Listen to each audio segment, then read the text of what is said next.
여러분 안녕하십니까? 제이콥 목사입니다. 오늘 하루도 잘 보내셨습니까? 저는 어제 상주옥산교회에 가서 주말봉예를 하고 돌아왔습니다. 왕복 300km가 넘는 먼 길이었지만 제 마음이 얼마나 기쁘고 행복했는지 모릅니다.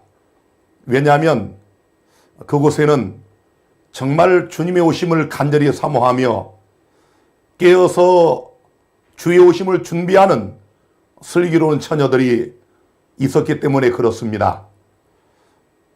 무려 3시간 반 정도 세 파트에 나눠서 말씀을 전했지만은 정말 단 한 사람도 졸거나 흐트러지지 않은 그런 자세로 말씀을 얼마나 간절히 사모하는지 말씀을 전하는 기별자로서 제가 감동을 받았습니다. 우리 모두가 이 역사의 마지막 때에 정말 그러한 마음의 자세를 가지고 우리가 말씀을 사모하고 또 말씀을 듣는다면 필연코 그 마음의 그릇 속에 성령의 기름을 담으실 수가 있을 것입니다. 오늘 성경 예언대학원 요한계시록 4번째 강의입니다. 오늘도 기대하시고 들어오셨지요? 오늘도 하나님께서 신령한 말씀의 만나를 통하여 여러분의 갈급한 영혼의 갈증을 시원하게 풀어주시리라고 확신합니다. 오늘의 강의 주제는 요한계시록 왜 중요한가? 오늘 아주 중요한 문제 함께 상고하며 은혜를 받도록 하겠습니다. 제가 지난 시간에 여러분에게 보여드린 것처럼 요한계시록은 이렇게 놀랍게 처음부터 끝까지 대칭 구조를 통하여 과학적인 그런 방법으로 연결이 되어 있습니다. 자, 그래서 이제 우리는 아마도 다음 시간부터 5강의부터는 7교회 또 7인 그리고 7나팔 그리고 선악의 대쟁투 그리고 7재앙 그리고 궁극적으로 바벨론이 멸망하는 것 그리고 하나님의 신실한 백성들이 구원받고 하늘왕국에서 1000년 동안 왕노릇하는 천년기와 또 하나님께서 구속받은 자들을 위하여 예비해 주신 새 예루살렘 성이 이 땅에 내려오고 사단과 악의 모든 무리들은 완전히 유황불로 소멸되고 하나님께서 우리를 위하여 새늘과 새 땅을 창조하셔서 우리에게 주시는 그런 놀라운 모습들을 이제 우리가 하나씩 연구해 가면서 은혜를 나누도록 하겠습니다. 예수님께서 십자가를 지시기 직전에 근심 어린 표정과 음조로 제자들에게 이런 말씀을 하셨습니다. 지금 내가 나를 보내신 이에게로 가는데 너희 중에서 나더러 어디로 가느냐 묻는 자가 없고 도리어 내가 이 말을 함으로 너희 마음에 근심이 가득하였도다. 자, 예수님께서 제자들에게 정말 그 유언처럼 하신 말씀 중에 하나가 바로 이 말씀입니다. 내가 지금 어디로 가는지 아느냐? 예수께서는 지금 제자들의 이목을 이제 십자가와 부활 이후 승천으로 그들을 향하게 하고 있는 그런 모습을 볼 수가 있습니다. 그리고 우리가 잘 아는 것처럼 사도행전 1장에 보니까 예수님께서 제자들이 보는 가운데 하늘로 올리우십니다. 자, 승천하시죠. 자, 이렇게 영광스럽게 승천하실 때 구름이 그를 가려 보이지 않게 하는 놀라운 그런 광경이 예수님의 승천 그 모습에 나타나 있습니다. 자, 이렇게 갑자기 제자들과 함께 한 40여 일을 계시던 예수님께서 하늘로 올리우시자 정말 너무 신비롭고 놀랍고 또 충격적이고, 그래서 제자들은 하늘을 멍하고 바라보고 있을 때에 흰옷 입은 두 천사가 그들에게 나타나서 가로되 갈릴리 사람들아 어찌하여 서서 하늘을 쳐다보느냐. 너희 가운데서 하늘로 올리신 이 예수는 너희가 가심을 본 그대로 오시리라. 자, 놀라운 재림의 약속을 주셨지요. 자, 그리고 예수님이 하늘로 올리우신 다음에 그때로부터 한 60여 년이 지난 서기 한 95, 6년경에 예수께서 가장 사랑하시던 제자 사도 요한의 계시 가운데 이렇게 나타나십니다. 계시록 1장 12절부터 보면은 몸을 돌이켜 나더러 말한 음성을 알아보려고 하여 돌이킬 때에 7 금촛대를 보았는데 촛대 사이에 인자 같은 이가 발에 끌리는 옷을 입고 가슴에 금띠를 띠고 그 머리와 털혜기가 흰털 같고 눈 같으며 그의 눈은 불꽃 같고 그의 발은 풀무에 단련한 빛난 주석 같고 그의 음성은 많은 물소리 같으며 그 오른손에 7별이 있고 그 입에서 좌우에 날선검이 나오고 그 얼굴은 해가 힘있게 비치는 것 같더라. 자, 하늘로 올리우신 그 예수님, 사도 요한이 얼마나 보고 싶었겠습니까? 예수님을 얼마나 사랑했으면 그냥 예수님이 이 앉아 계시면 그 품에 안기고 했던 자가 사도 요한 아닙니까? 자, 이 사도 요한이 바로 그 예수님의 아름다운 복음을 증거하다가 밤모섬에 붙잡혀 와서 죽음의 위기 속에 하늘이 열리면서 드디어 그렇게 뵙고 싶어하던 예수님이 나타나신 것입니다. 자, 그런데 예수님의 그 모습이 범상치 않습니다. 눈은 불꽃 같고 머리털은 희고 또 입에서는 어떤 날선 검 같은 이런 것들이 나오고 또 오른손에는 7별이 있고, 자, 그리고 금띠를 두르고 이런 범상치 않은 예수 그리스도의 모습을 사도 요한이 보게 된 것입니다. 얼굴은 해같이 힘있게 빛나고 놀라운 광경 아닙니까? 자, 바로 사도 요한이 계시 가운데 본 광경은 그림으로 묘사하자면 이런 장면이었을 겁니다. 참으로 놀라운 사실은 사도 요한이 계시 가운데 명확하게 본 그 광경은 예수 그리스도께서 7 촛대 사이를 다니시는 모습이었습니다. 무엇보다 예수님의 오른손에는 7별이 들려져 있었습니다. 자, 이런 놀라운 장면, 놀라운 광경을 목도를 했는데요.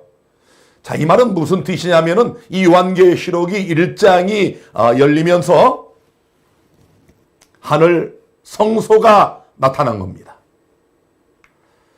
자, 하늘 성소가 나타나다니요. 이게 무슨 말인가요?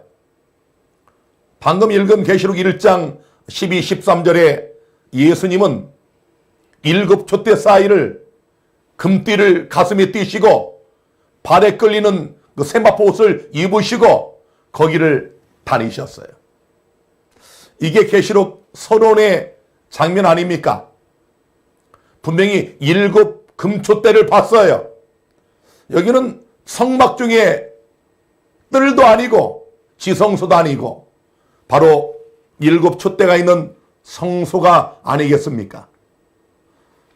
그리고 요한계시록을 마무리하는 계시록 21장 22절에 보면 성 안의 성전을 내가 보지 못하였으니 이는 주 곧 하나님 곧 전등하신 이와 및 어린 양이 그 성전이심이라.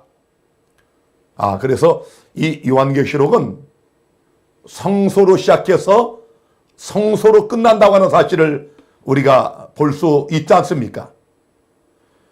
하나님께서 모세에게 이 땅에 짓도록 말씀하신 이 모형과 그림자인 이 성막, 이것이 예수님의 십자가로 다 끝나서 그냥 없어진 줄 알았더니 사도 요한이 계시관에 보니까 하늘로 승천하신 예수님이 어디로 가셨습니까? 하늘 성소에 들어가셨어요. 자, 그래서 이 땅에 있는 것은 모형과 그림자고 바로 하늘에 있는 것이 원형과 실체가 아니겠습니까? 모형과 그림자의 성막을 이 평면도로 위에서 보면은 바로 이런 모습 아닙니까?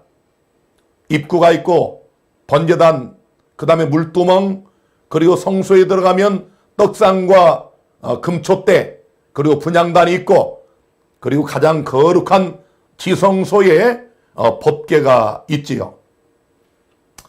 요거 제가 지금 밑에 성소와 지성소를 잘못 표기를 한 것 같습니다. 예, 수정을 하겠습니다. 왼쪽이 지성소고 오른쪽이 성소입니다. 오늘 요걸 좀 급하게 넣다 보니까 제가 거기 표기를 잘못했습니다. 자, 이렇게 보시면 정확합니다. 요한계시록 지금 여러분 1장에 7 금촛대가 나타났지 않습니까?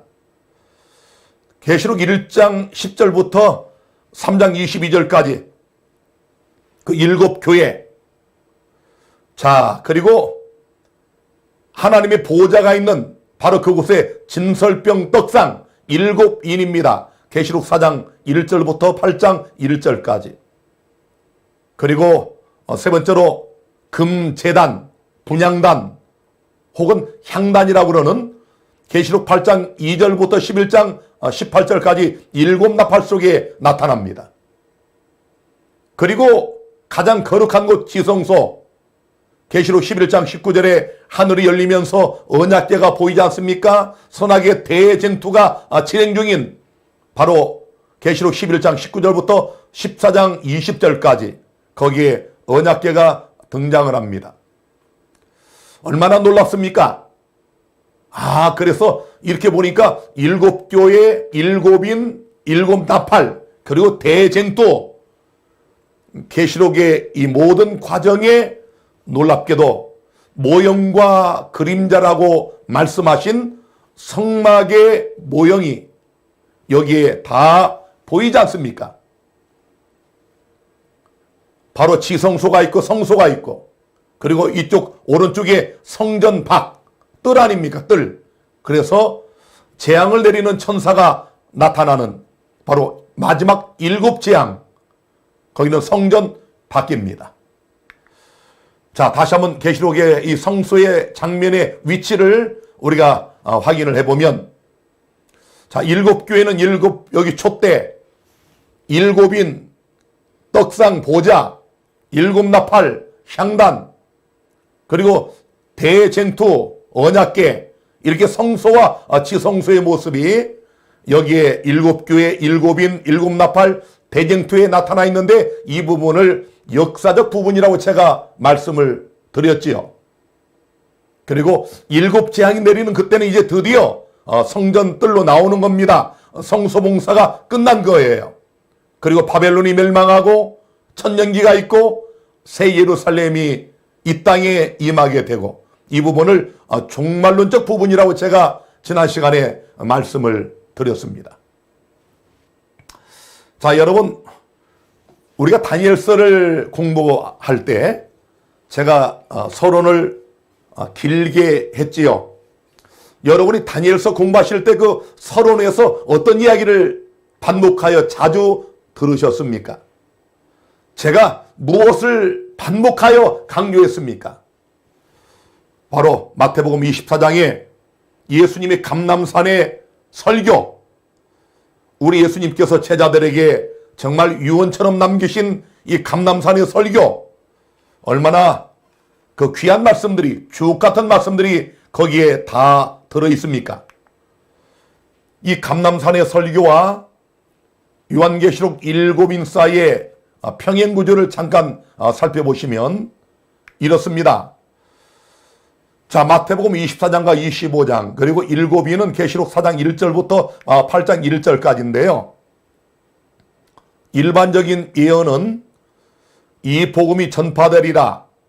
그리고 전쟁과 전쟁의 소문이 있고 기근과 지진이 있다. 그러나 아직 끝은 아니다. 이렇게 말씀을 하셨는데 계시록 6장 1절부터 8절까지를 보면은 첫째인 백마의 기사가 기독교를 전하고 둘째, 셋째, 넷째인 붉은 말, 검은 말, 청황색 말의 기사들이 전쟁과 기근과 연병을 쏟아놓는 이런 장면이 나타나 있고요. 마태복음 24장 21절에 큰 환란이 있으리라. 이 환란을 이야기하는데 역시 계시록 6장 9절로 11절에 다섯째 인을 떼실 때 제단 아래 영혼들이 핍박에 대하여 항의하는 장면이 나타나 있지 않습니까? 또 징조와 끝을 말씀하고 있는데요. 마태복음 24장 29절에 환란 후에 즉시 해와 달과 별의 징조가 나타날 것이라고 예수님이 말씀을 하셨고 그러면서 인자가 돌아오리라고 하는 말씀을 마태복음 24장 30절에 말씀하시면서 31절에 천사들이 택하신 자들을 모은다고 말씀을 했지요. 계시록 6장과 또 8장까지 쭉 보면은 여섯째 인을 뗄 때에 큰 지진이 나고 해와 달과 별의 징조가 있겠다. 또 하늘이 떠나가고 어린 양이 도착한다. 그리고 7인을 뗄 때 하늘이 반시 동안 고요하다. 이런 말씀이 이렇게 일맥상통하게 평행 구조를 이루고 있는 놀라운 사실을 발견할 수가 있습니다. 자, 이렇게 감람산의 설교와 요한계시록은 또 밀접한 그런 관계를 가지고 있다는 것을 말씀을 드리는 겁니다. 자, 그렇다면 여러분, 요한계시록의 주제가 무엇일까요? 한번 대답을 해보십시오. 여러분, 요한계시록의 주제가 무엇이라고 생각을 하십니까? 여러분들이 다니엘서 24강을 들으시면서 이 다니엘서 하면은 이 무섭게 아주 두렵게 전개되는 선악의 대쟁투 속에서 여러분의 뇌리에 무엇이 남아 있습니까? 제가 다니엘서를 많이 연구하고 가르치고 설교하는 목사로서 기별자로서 제 마음에 그 다니엘서 전체를 통하여 강력하게 살아있는 그 존재가 누군지 말씀을 드리자면 바로 작은 뿔입니다. 하나님께서 다니엘서 전체를 통해서 이 작은 뿔, 멸망에 가증한 것, 또 멸망에 미운 물건, 멸망케 하는 미운 물건, 이 존재를 굉장히 많이 부각을 시키셨어요. 오죽하면은 이 감람산 설교에서 예수께서 재림징조의 마지막의 것으로 이 멸망에 가증한 것을 언급하시면서 선지자 다니엘의 말 한 말하고 지목을 하시겠습니까?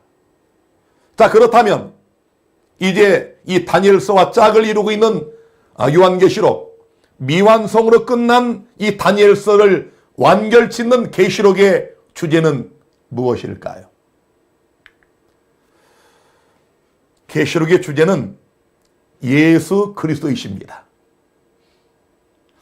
얼마나 놀랍습니까? 자, 요한계시록 주제는 뭐라고요? 예수 그리스도. 이 다니엘서에서 성도들을 괴롭게 하고 진리를 땅에 던지고 참으로 때와 법을 변개시키고 자유로 형통하게 활발하게 움직이며 세상을 지배했던 사단의 지상 대리자 로마의 가톨릭 이 작은 뿔. 그러나 이 모든 예언의 완결은 예수 그리스도를 통한 영원한 승리라는 사실입니다. 그래서 요한계시록은 1장부터 마지막 장까지의 모든 주제가 예수 그리스도십니다. 계시록 1장 1절에 예수 그리스도의 계시라 1장 1절이 예수 그리스도로 시작합니다. 또 계시록 22장 마지막 절이 뭡니까? 아멘 주 예수여 속히 오시옵소서. 이것들을 증거하신 이가 가라사대 내가 진실로 속히 오리라. 1장 1절부터 22장 마지막 절까지 주제가 예수 그리스도가 아닙니까? 요한계시록 각 장에 나타난 예수님을 살펴보겠습니다. 1장에서는 하늘 성수에서 일하시는 예수 그리스도, 2장은 당신의 교회와 백성을 책망하시는 예수 그리스도.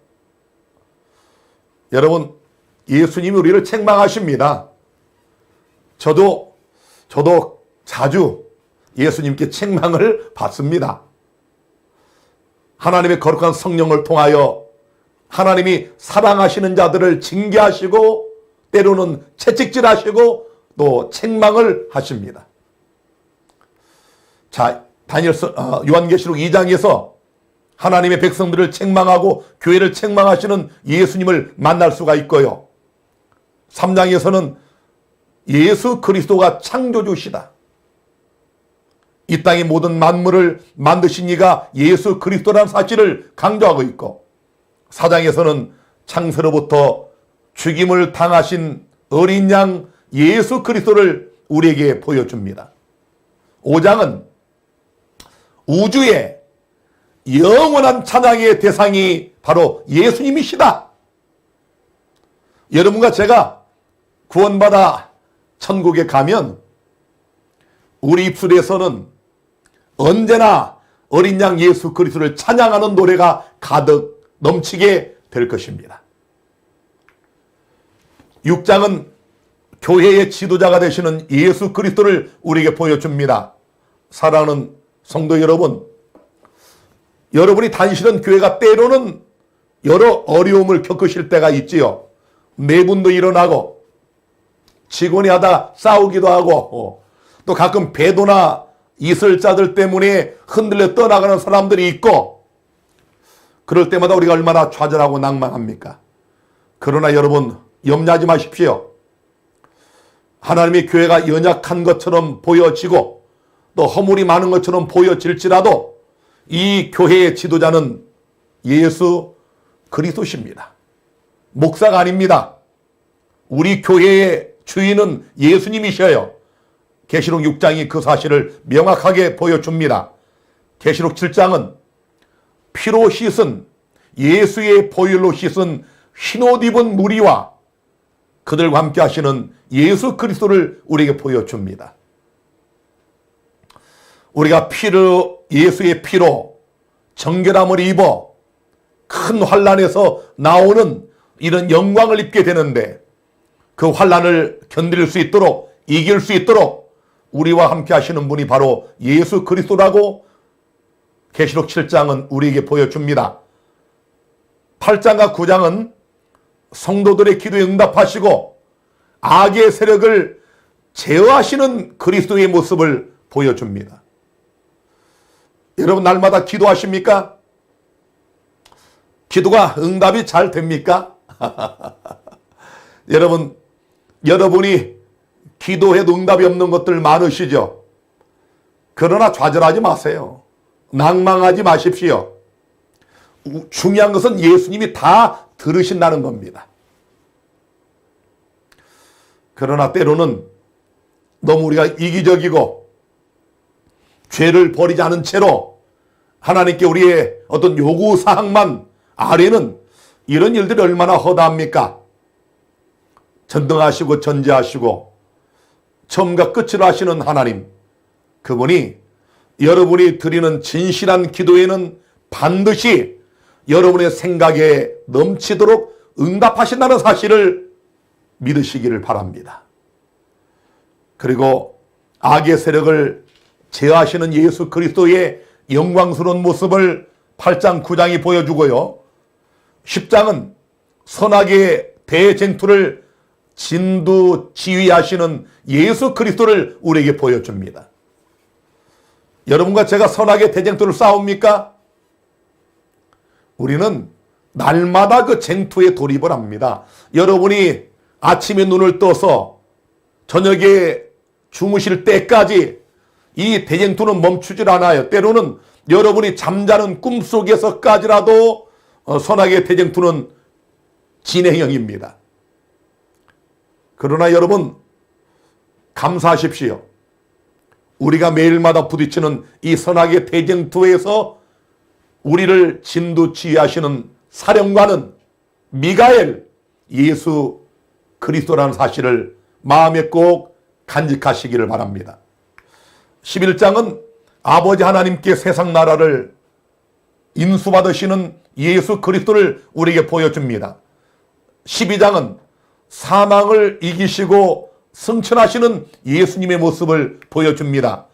13장은 참된 경배자들의 이름을 생명책에 기록하시는 예수 그리스도를 우리에게 보여줍니다. 14장은 온 세상에 구원의 기별을 신속하게 전파하시는 예수 그리스도의 모습을 우리에게 보여줍니다. 15장과 16장은 구속받은 자들에게 찬양을 받으시고 배도한 세력들을 심판하시는 예수님의 모습을 보여주십니다. 또 17장, 18장은 하나님의 백성들을 배도한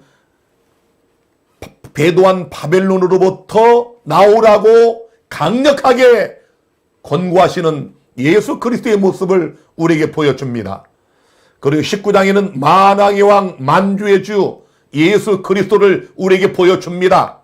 20장은 사단을 결국 결박시키고 악인들과 함께 악의 세력들 사단을 영구히 유황불로 소멸시키는 예수님의 모습을 우리에게 보여주십니다.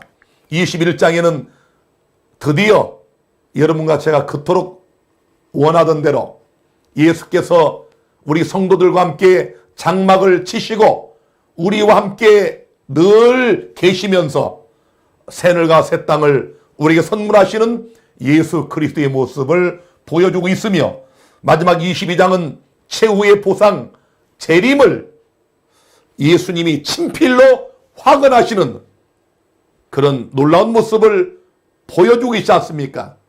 이것들을 증거하신 이가 가라사대 내가 진실로 속히 오리라. 얼마나 확실합니까? 얼마나 믿을 만합니까? 재림이 과연 있을 것인가? 예수 믿는 사람들 중에도 그냥 교회는 왔다 갔다 하는데 재림을 믿지 않는 분들이 많습니다. 안 그런 것 같습니까? 저들의 삶을 보면 답이 나옵니다. 정말 내가 진실로 속교리라고 말씀한 예수 그리스도를 뵙기를 소망하고 그날이 임박했다는 사실을 믿는다면 우리가 어떻게 살아야 할까요? 어떻게 말해야 될까요? 어떻게 생각해야 될까요? 우리 삶이 어떻게 달라져야 할까요? 우리 품성이 어떻게 변화되어야 할까요? 예수님은 곧 오십니다. 마라나타, 주는 곧 오신다. 이 마라나타의 신앙이 오늘 이 강의를 듣는 여러분과 저의 신앙이 되기를 바랍니다.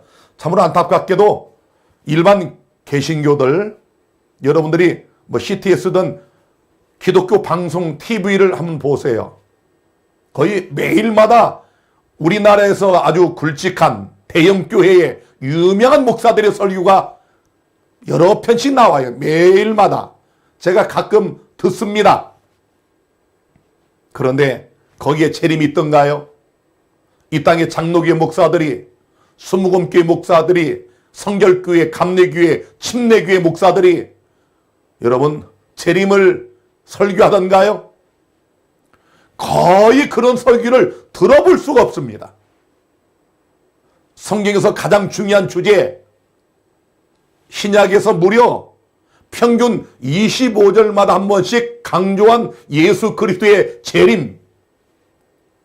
여러분, 이 놀라운 가장 중대한 주제를 잃어버린 개신교. 뭐 카톨릭은 말할 것도 없고요. 오늘 여러분의 신앙이 다시 한번 내가 진실로 속교리라고 약속하신 예수님의 말씀을 마음에 담고 그 재림을 위해서 준비하기로 결단하는 우리 모두가 되시기를 바랍니다. 성경에 두 가지 예언서가 있지요. 자, 우리가 잘 아는 것처럼 구약에서는 다니엘서, 신약은 요한계시록입니다. 다시 말씀드리지만 이 두 책은 밀접한 연계성을 갖고 있습니다. 자, 다니엘서의 미완성의 기별은 계시록에서 완성이 되지요. 또 우리가 요한계시록을 온전하게 이해하려면 다니엘서를 먼저 분명히 깨달아야 합니다. 다니엘서와 요한계시록의 불가문의 관계를 하나씩 살펴보겠습니다. 그냥 이 삼척 동자 초등학교 학생이 봐도 명확한 연결성이 있지요. 다니엘 7장 25절에 한때와 두때와 반때, 계시록 12장 14절에 한때와 두때와 반때. 어디 다른 책에 이런 말이 있던가요? 다니엘서에서 말씀한 이 정한 때, 하나님이 진노하시는 때라고 부연 설명한 이 한때, 두때, 반때를 계시록이 다시 언급을 합니다. 분명히 연계성이 있지요. 자, 다니엘서 7장을 여러분이 자세히 보시면 이미 우리가 공부해서 잘 아시는 것처럼 바다에서 4마리의 짐승이 출현을 하지요. 첫째는 두 날개를 가진 사자와 같은 짐승, 두 번째는 새 갈빗대를 입에 물고 한쪽 발을 들고 있는 곰, 세 번째는 날개가 넷인데 머리도 넷이고 아주 굉장히 빠른 표범 같은 짐승, 그리고 마지막 네 번째는 무섭고 놀랍게 생긴 이 땅에는 존재하지 않는 어떤 괴이한 짐승, 뿔이 10개입니다. 무서운 철 발톱을 가졌어요. 자, 그런데 요한계시록 13장에 와서 보니까 놀랍게도 다니엘서 7장에 이 네 짐승이 한 짐승으로 나타납니다. 분명하죠? 자, 다니엘 7장의 사자, 바벨론을 상징했던 사자가 계시록 여기 13장에 바다에서 출몰한 이 짐승의 머리 부분에 가 있죠. 자, 그리고 메데 페르시아를 상징했던 곰, 계시록 13장에는 발에 가 있습니다. 알렉산더의 제국, 헬라 제국을 상징했던 표범은 바로 몸에 가 있습니다. 자, 이런 기이한 짐승, 그리고 로마를 상징한 무섭고 놀라운 짐승의 10뿔이 바로 여기에 와 있습니다. 그래서 다니엘서 7장에 이런 놀라운 나라들을 상징한 짐승의 어떤 부분들이 복합적으로 한 짐승으로 모아져 있는 계시록 13장을 볼 때에 다니엘서와 요한계시록은 불가분의 관계를 맺고 있구나, 분명하죠. 그 다음에 다니엘서 12장 4절, 다니엘의 마지막 때까지 이 말을 간수하고 이 글을 봉함하라 라고 말씀하셨지요. 그리고 12장 9절에도 그가 가로되 다니엘아 갈지어다 대저 이 말은 마지막 때까지 간수하고 봉함할 것임이니라. 마지막 때까지.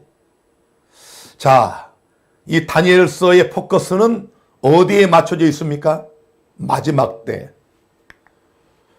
아까 읽은 요한계시록 1장 1절에 예수 그리스도의 계시라 이는 하나님이 그에게 주사 반드시 속히 될 일을 그 종들에게 보이시려고 그 천사를 그 종 요한에게 보내어 지시하신 것이라. 여러분, 반드시 속히 될 일.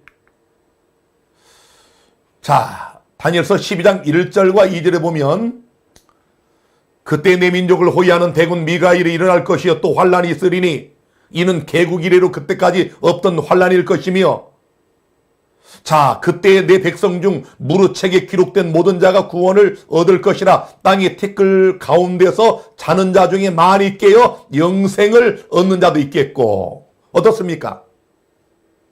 여기 지금 이 다니엘서의 포커스가 아까 그 마지막 때 큰 개국이 없었던 환란, 그리고 부활의 장면, 분명히 마지막 끝을 가리키고 있지 않습니까? 계시록 1장 7절에 볼지어다 구름을 타고 오시리라. 각인의 눈이 그를 보겠고 그를 찌른 자들도 볼 터이요 땅에 있는 모든 족속이 그를 인하여 애국하리니 그러하리라. 아멘. 놀랍게도 다니엘서와 요한계시록의 궁극적인 포커스가 세상 끝날 예수 그리스도의 재림을 가리키고 있음이 명확하지 않습니까? 자, 그 다음에 이제 다니엘서와 요한계시록의 공통적 주제를 살펴봅니다. 첫째로 마지막 때와 재림을 강조하고 있습니다. 다니엘서 2장 44절에 이 열왕의 때 하늘에 하나님이 한 나라를 세우시리니 이것은 영원히 망하지도 아니할 것이요 그 국권이 다른 백성에게로 돌아가지도 아니할 것이요 도리어 이 모든 나라를 쳐서 멸하고 영원히 설 것이라. 자, 사중평행 구조로 일탈을 막기 위해서 상세와 강세를 더하시면서 내 드라마를 하나님께서 다니엘서 작은 책에다가 기록을 해 놓으셨는데, 첫 번째 드라마 이 1막에서 강조점은 영원한 하나님의 나라의 도래입니다. 분명하지요? 하늘의 하나님이 한 나라를 세우시는데 이것은 영원히 망하지 않는다. 바벨론이 망하고 페르시아가 나오고 또 페르시아가 멸망하고 헬라 제국이 들어서고 이러지 않고 이 하나님의 나라는 영원한 나라, 그 국권이 다른 백성에게로 결단코 넘어가지 않는 영원한 나라라고 말씀하고 있습니다. 자, 이런 말씀 읽을 때 얼마나 우리 가슴이 뜁니까? 가슴이 뜨거워지지 않나요? 오늘 예수 믿는 우리들에게 하나님께서 이 영원한 이 나라를 주시겠다는 겁니다. 얼마나 감사합니까? 그래서 우리가 다니엘서 2장에 하나님께서 그 당시 세계 최대 강대국인 바벨론의 왕 느부갓네살에게 꿈을 꾸게 해주시고 포로로 끌려와 궁중에 있던 다니엘을 통하여 이 꿈을 해석을 해주는 놀라운 장면이 나타나지 않습니까? 여기 금머리, 또 가슴과 이 두 팔은 은, 그리고 배와 넓적다리는 놋, 두 다리는 철, 발가락과 발은 얼마는 철이 얼마는 흙이라. 자, 여러분, 세상의 모든 역사와 문명을 자랑하는 이 신상이 무너집니다. 뜨인들이 날라와서 사람의 손으로 하지 아니한 뜨인돌, 이건 어떤 인간에 의해서 마지막이 온다는 말이 아닙니다. 어떤 핵폭탄이 터진다든지 그런 것이 아니고 하나님에 의해서 뜨인돌, 우리의 반석 되시는 예수 그리스도의 재림을 통하여 이 땅의 모든 인간이 세운 것들은 무너진다.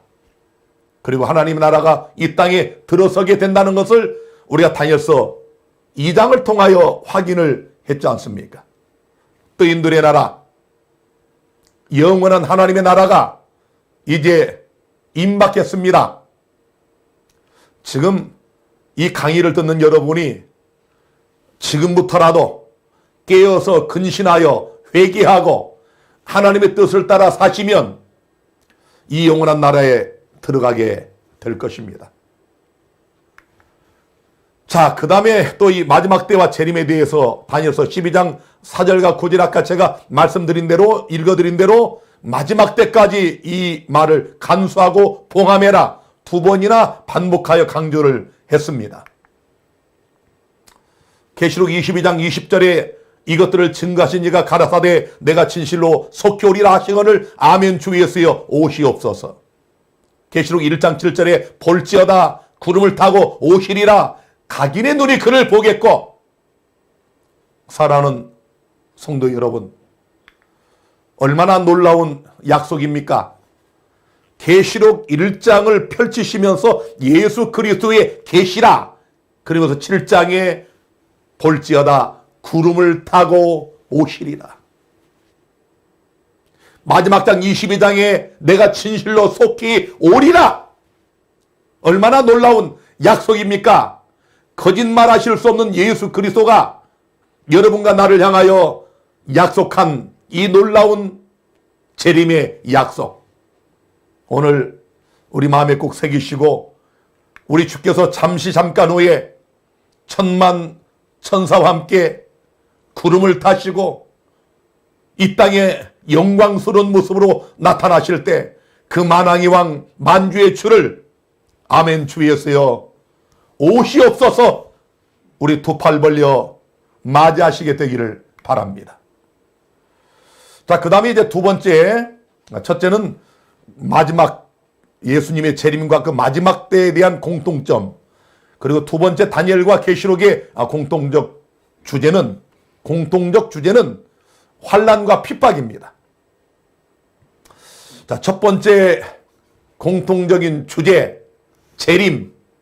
이거 얼마나 우리 마음을 뛰게 합니까? 그런데 여러분, 부활의 영광을 맛보기 위해서는 십자가가 먼저 있습니다. 다니엘서와 계시록은 우리에게 환난과 핍박이 있을 것을 말씀하고 있어요. 다니엘 7장 25절에 그가 장차 말로 지극히 높으신 자를 대적하며, 자, 그 다음 보세요. 또 지극히 높으신 자의 성도를 괴롭게 할 것이며, 성도를 괴롭게 합니다. 우리가 다니엘서를 공부하실 때 이미 역사적 사실을 확인한 것처럼 얼마나 많은 사람들이 하나님을 믿고 예수를 믿는 그 믿음 때문에 화형되어서 죽임을 당했습니까? 얼마나 많은 영혼들이 원흉극장에 끌려가서 사자밥이 되어 죽임을 당했습니까? 성경은 우리가 영원한 하나님의 나라에 들어가기 전에 핍박이 있고 환난이 있을 것을 분명히 말씀하고 있습니다. 다니엘서 8장 24절에도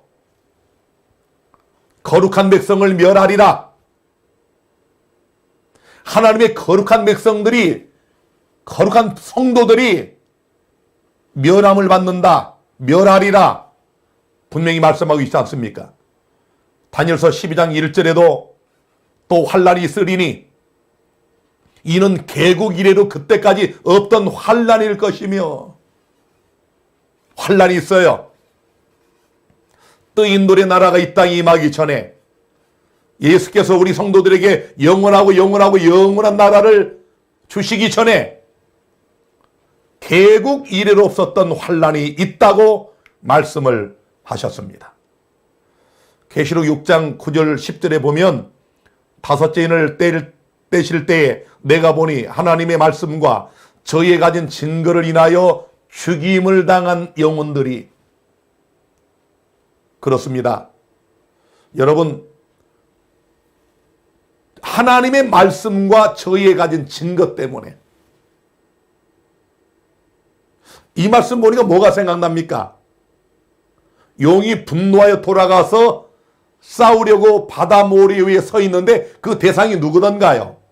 하나님의 계명과 예수의 증거를 가진 자들.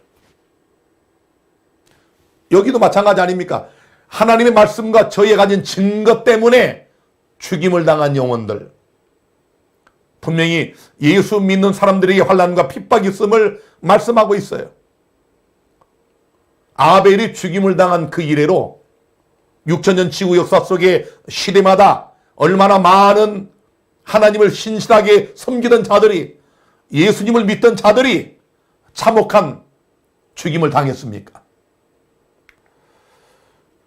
계시록 6장 10절과 11절에도 우리 피를 신원하여 주지 아니하시기를 어느 때까지 하시려니까 하니 각각 저에게 흰 두루마기를 주시며 가라사대 아직 잠시 동안 쉬되 저희 동무 종들과 형제들도 자기처럼 죽임을 받아 그 수가 차기까지 하라 하시더라. 여러분, 이 말씀 보니까 아직 순교의 피가 남아있다는 거예요.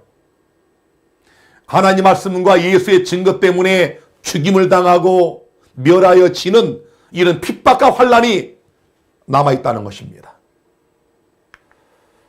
계시록 11장 2절과 3절에도 저희가 거룩한 성을 42달 동안 짓밟으리라.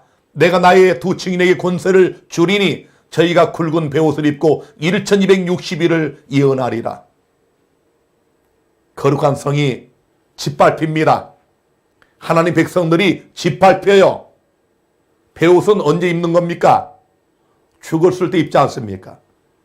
이런 사망의 핍박과 환난이 하나님 백성들에게 있음을 계시록이 분명히 말씀하고 있고요.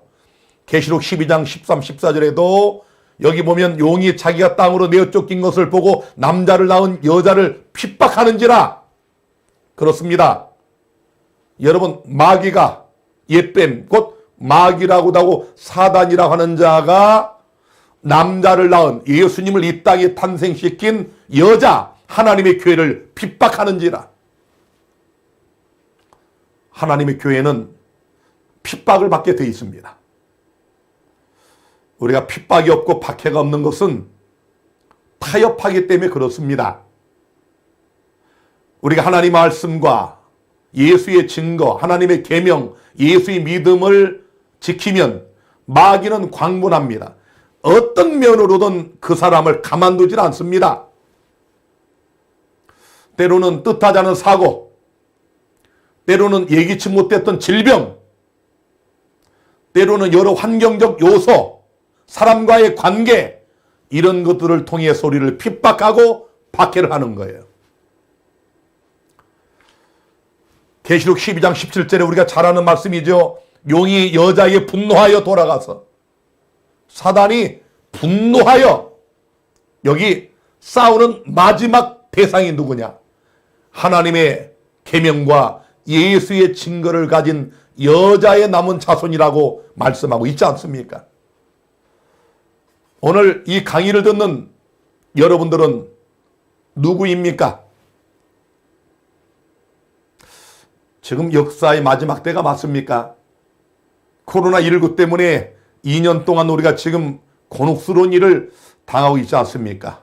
예배도 마음대로 못 드리게 하고, 대면 예배를 못 드리게 하고, 여러 가지 우리가 지금 신앙 생활에 제한을 받지 않습니까?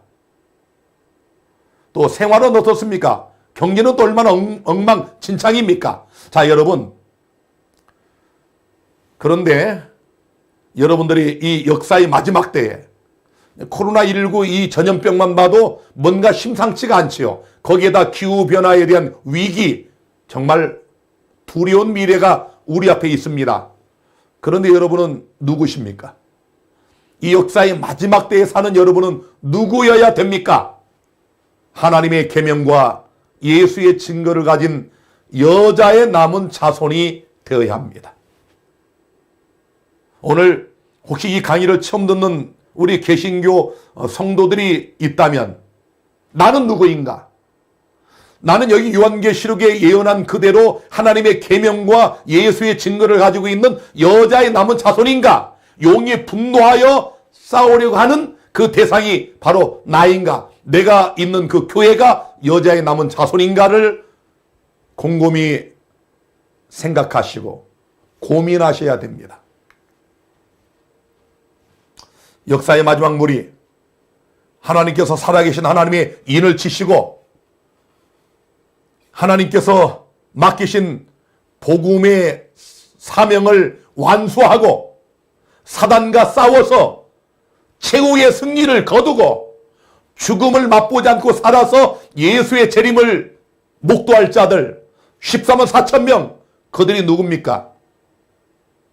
로마 가톨릭에 땅에 떨어져 버린, 변경돼 버린 거짓 십계명, 위조된 십계명과 거짓 안식일인 일요일이 아니고 하나님께서 시내산에서 친수를 쓰시고 1.1획도 바뀔 수 없다고 단언하시고 말씀하신 그 안식일이 회복한 10가지의 계명, 이 하나님의 계명을 지키며 예수 믿음을 지키는 자들, 이들이 역사의 마지막 여자의 남은 자손입니다. 성경에는 3가지 환란이 예언이 되어 있습니다. 첫째는 제국 로마를 통한 환란인데요. 마태복음 24장 9절에 보면은 그때 사람들이 너희를 환란에 넘겨주겠으며 너희를 죽이리니, 자, 계시록 2장 10절에 너희가 10일 동안 환란을 받으리라. 내가 죽도록 충성하라. 그리하면 내가 생명의 면류관을 내게 주리라. 다시 한번 기억하십시오. 성경은 세 가지 환란을 예언합니다. 첫째는 제국 로마를 통한 환란입니다. 예수님이 감람산의 설교에서도 마태복음 24장 9절에 보면 바로 예수님이 이 환란을 언급을 하셨고, 또 요한계시록 2장에도 이 11일 동안의 환란을 예언을 해놨어요. 로마의 콘스탄틴 황제가 313년의 종교를 공인할 때까지 그 10년이 가장 극악한 그런 제국 로마를 통한 핍박과 박해가 있었던 기간입니다. 자, 그 다음에 다니엘서 7장 25절에 아까 읽은 말씀에 여기 작은 뿔이 그가 장차말로 지극히 높으신 하나님을 대적하고 또 성도를 괴롭게 할 것이며, 계시록 6장 9절에 보면 다섯째 인을 떼실 때에 내가 보니 하나님의 말씀과 저희의 가진 증거를 인하여 죽임을 당한 영혼들이 제단 아래에 있다. 똑같은 이 다니엘서와 계시록은 두 번째로 제국 로마 다음에 교황 로마를 통한 환란이 있을 것을 말씀하고 있어요. 자, 마태복음 24장 감람산의 설교에서도 예수님은 이는 그때 큰 환란이 있겠음이라. 창세로부터 지금까지 이런 환란이 없었고 후에도 없으리라. 1260년에 로마 교황권을 통한 극악한 핍박의 그 기간을 말씀을 하셨어요. 또 마태복음 24장 29절에 그날 환란 후에, 이런 한때 두때 반때 로마 교황권의 환란 후에 해가 어두워지고 달이 빛을 내지 아니하며 별들이 하늘에서 떨어지는 이런 해와 달과 별들의 징조가 있을 것이라고 말씀을 했고, 역사는 정확하게 이 말씀대로 이루어졌습니다. 계시록 22장 22절에 볼지어다 내가 그를 침상에 던질 터이요 또 그로 더불어 간음하는 자들도 만일 그의 행위를 해겠지 아니하면 큰 환난 가운데 던지고, 여기도 역시 로마 교황을 통하여 하나님 백성들이 받을 환난을 언급을 하고 있습니다. 마지막 세 번째입니다. 이제 우리입니다. 우리 역사의 마지막에 머물고 있는 우리, 마지막 때에 또 한 번의 환난이 있을 것을 다니엘서 12장 1절에는 또 환난이 있으리니 이는 개국 이래로 그때까지 없던 환난이라고 분명히 말씀하고 있고요. 계시록 3장 10절과 11절에 이는 장차 온 세상에 임하여 땅에 거하는 자들을 시험할 때라. 내가 속히 이 말이니 내가 가진 것을 굳게 잡아 아무나 내 면류관을 빼앗지 못하게 하라고 말씀을 하셨습니다. 계시록 7장 14절에는 셀 수 없는 무리가 있어요. 흰옷 입은 무리, 그들이 누구냐고 물었습니다. 그랬더니 이는 큰 환난에서 나오는 자들인데 어린 양의 피에 그 옷을 씻어 쉬게 했다고 대답을 해주십니다. 큰 환난, 역사의 마지막, 예수님을 살아서 영접할 14만 4천 명이 겪는 큰 환난이 있을 것을 분명히 말씀하고 있습니다. 벌써 시간이 다 됐습니다. 드릴 말씀은 산더미처럼 많고 시간은 어떻게 이렇게 빨리 지나갑니까? 오늘도 다 이 강의를 마무리 짓지 못하고 여기서 마쳐야 될 것 같습니다. 성도 여러분, 오늘 여러분이 제 4강 네 번째 계시록의 강의를 들으시면서 마음이 좀 뜨거워지셨습니까? 제가 바라기는 다니엘서든 요한계시록이든 이 말씀들을 연구하시고 들으실 때마다 여러분 가슴이 뜨거워지는 경험이 있게 되길 바랍니다. 또 여러분 가슴 깊은 곳에 오직 예수 그리스도가 여러분의 주인이 되시기를 바랍니다. 그 예수께서 약속하신 그대로 진실로 속히 오리라는 말씀에 따라 잠깐 후에 지체하지 아니하시고 이 땅의 영광 중에 오시는 그날 여러분과 제가 다 함께 그 주님을 기쁨으로 맞게 되기를 바라면서 오늘 요한계시록 4번째 강의를 여기서 마치겠습니다. 여러분 평안한 밤 되시기를 바랍니다. 감사합니다.